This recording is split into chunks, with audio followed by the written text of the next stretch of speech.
Hola, mi nombre es Caterine Caguana, soy estudiante de la carrera de Psicología. Hoy vamos a hablar acerca de la neuroanatomía funcional de las emociones. Primeramente tenemos que comprender qué es la emoción. La emoción es un estado conductual al cual se lo denomina, se lo llega a llamar afecto.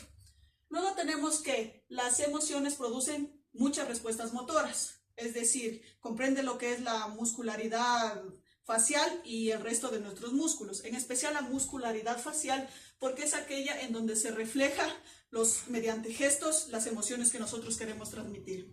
Posteriormente tenemos que en la neuroanatomía funcional de las emociones existieron dos personajes que nos contribuyeron mucho a este tema de aquí, los cuales son Charles Darwin y William James.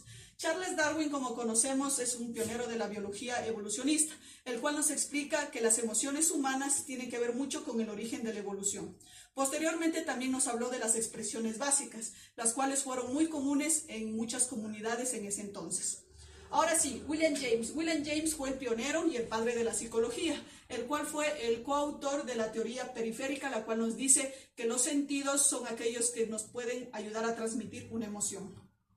Ahora bien, vamos a hablar sobre las estructuras involucradas en las emociones, las cuales son tres y son muy importantes, las cuales son la amígdala, la corteza singular anterior y la corteza cerebral. Si hablamos de la amígdala nos podemos dar cuenta que su estructura o su forma se asemeja a una almendra, como podemos ver aquí en la imagen, y se encuentra situada en los lóbulos temporales del cerebro.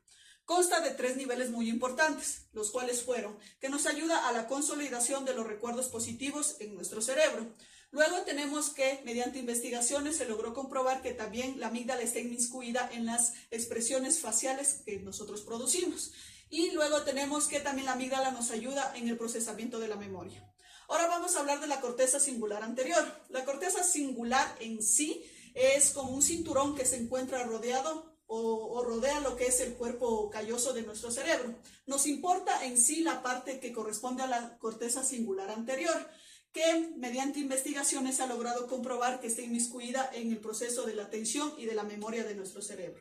Luego también tenemos que mediante la autoimagen o la identidad personal nos ayuda a la autoconciencia del ser humano. Tenemos que la corteza singular anterior consta de dos porciones, la porción ventral y la porción rostral. En la porción rostral tenemos que están involucradas lo que son las emociones y en la porción ventral son la parte cognitiva que corresponde a nuestro cerebro. Mediante investigaciones se ha logrado comprobar verdaderos puntos de equilibrio afectivo que existe en nuestro cerebro, y también se han realizado investigaciones a pacientes en donde han sufrido afectaciones en la corteza singular anterior y en las cuales han disminuido la intensidad de las emociones. Y para finalizar tenemos la siguiente estructura, que es la corteza cerebral. Es aquella sustancia gris que rodea la parte de los hemisferios y nos ayuda a dividir a los mismos.